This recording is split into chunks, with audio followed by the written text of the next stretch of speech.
ঝুম বৃষ্টির এই দিনে একের ভিতরে দুই নাস্তা বানিয়ে একবারে পরিবারের সবাইকে তাক লাগিয়ে দিলাম। যে চলুন দেখে নেই আমি একের ভিতরে কিভাবে দুইটি নাস্তা তৈরি করে নিলাম খুবই অল্প সময়ের মধ্যে, অল্প রেসিপির ভিতরে। তো দেখেন আমি এখানে প্রথমে কিছু পেঁয়াজ আর মরিচ এখানে ভেজে নিচ্ছি। তো আমি কিছু আলু সিদ্ধ করে রেখেছিলাম, আপনারা যদি চান এটা আলুটা আপনারা সন্ধ্যা দুপুরে রান্নার সময় সিদ্ধ করে রাখবেন, আর এই আলুটা দিয়ে আপনারা সন্ধ্যায় এরকম একের ভিতরে দুইটি নাস্তা তৈরি করে নিতে পারবেন। তো দেখেন আমি আলুগুলো আগে সিদ্ধ করে রেখে দিয়েছিলাম। তো আমার এখানে পেঁয়াজ মরিচ ভাজা হয়ে গেছে, এখানে সামান্য একটু আদা রসুন বাটা, একটু জিরার গুঁড়া, একটু হলুদের গুঁড়া, একটু মরিচের গুঁড়া, আর একটু গরম মশলার গুঁড়া ছিল, যেটা গরম মশলা গুঁড়া থাকে আর কি, এটা এগুলো দিয়ে আমি হালকাভাবে কষিয়ে, খুব অল্প মশলাই দিব যেহেতু বাচ্চারাও খাবে।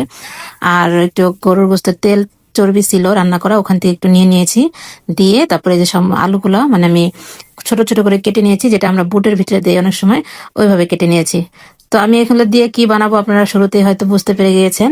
আমি আসলে মূলত এগুলো দিয়ে আলুর কচুরি বানাই, আলুর কচুরি ওটা বানাবো পুরির মতো করে, আর সিঙ্গারাও বানাবো। একই জিনিস দিয়ে আমি দুইটি জিনিস তৈরি করব, কারণ আমার বাচ্চারা এক একজন এক একটা খেতে চাইছে। তো আপনারাও পারবেন ঘরের সবাইকে এরকম করে তাক লাগিয়ে দিতে, এক রেসিপিতে দুইটা রেসিপি।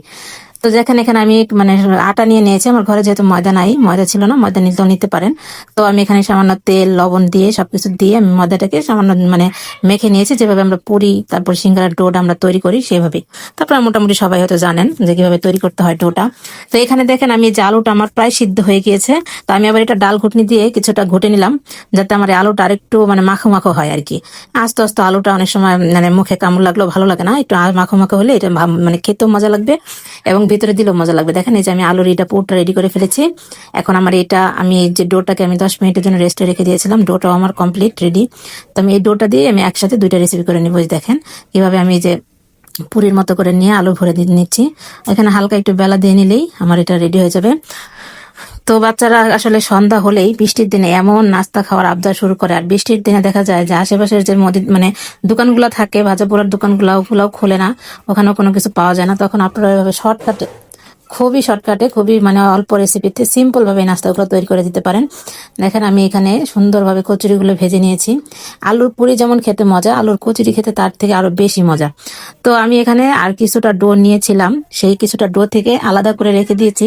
সেই ডো থেকে আমি যে সিঙ্গারার জন্য একটু তৈরি করে নিচ্ছি। যে সিঙ্গারার যারা শেপটা দিতে পারেন না, তারা একটু খেয়াল করে দেখেন কিভাবে দিচ্ছি। লম্বা আকৃতি একটা ছোট রুটি বেলে রুটিটাকে মাঝখান থেকে কেটে নিয়ে তারপরে আমি এই যে সিঙ্গারার মতো করে নিয়ে নিচ্ছি। এটার ভিতরে এখন আমি এই পুরটা ভরে দিব। তো এই যে দেখেন আমার সিঙ্গারা গুলো বানানো রেডি। আমি সাধারণত সন্ধ্যায় অনেক নাস্তা বানানোর জন্য আগ্রহ করি, অনেক সময় বানিয়ে বানিয়ে বাচ্চাদেরকে আমি খাওয়াই। বাইরের জিনিসটা খুব কমই খাওয়াই, কিন্তু আমার সেই নাস্তাটা আবার আমি অনেক সিম্পল ভাবে বানানোর চেষ্টা করি, কারণ আমি খুব বেশি ঝামেলার নাস্তাগুলো বানাইতে আমার খুব বেশি একটা ভালো লাগে না, বিরক্তও লাগে অনেক সময়, কারণ একা একা এগুলো করতেও ভালো লাগে না। তো আমি সবকিছুই সিম্পল ভাবে করার চেষ্টা করি, সিম্পল ভাবে দেখানোর চেষ্টা করি। তো দেখেন এই যে আমার পুরি সিঙ্গারা সবকিছু, পুরি না, আলুর কচুরি বলে, তো এগুলো সব ভাজা হয়ে গিয়েছে। তো বাচ্চাদেরকে নিয়ে মন ভরে সন্ধ্যার নাস্তাটা করে নিলাম। আপনাদের কাছে কেমন লাগছে রেসিপিটা একটু জানাবেন। তো আমার যে বাচ্চারা খুলে খুলে দেখাচ্ছিল আর খাচ্ছিল আর বলছিল আম্মু সেই মজা হয়েছে, এরকম নাস্তা মাঝে মাঝে আমাদেরকে বানিয়ে দিবে। অনেক সময় দেখা যায় আমাদের বাসায় আলু ভর্তা বেশি হয়ে যায় দুপুরবেলা খাওয়ার পরে, সেই আলু ভর্তা দিয়ে আপনারা এটা বানিয়ে নিতে পারেন। খুবই খুবই সহজ এবং খুবই সিম্পল ভাবে নাস্তাটা দেখানোর চেষ্টা করেছি।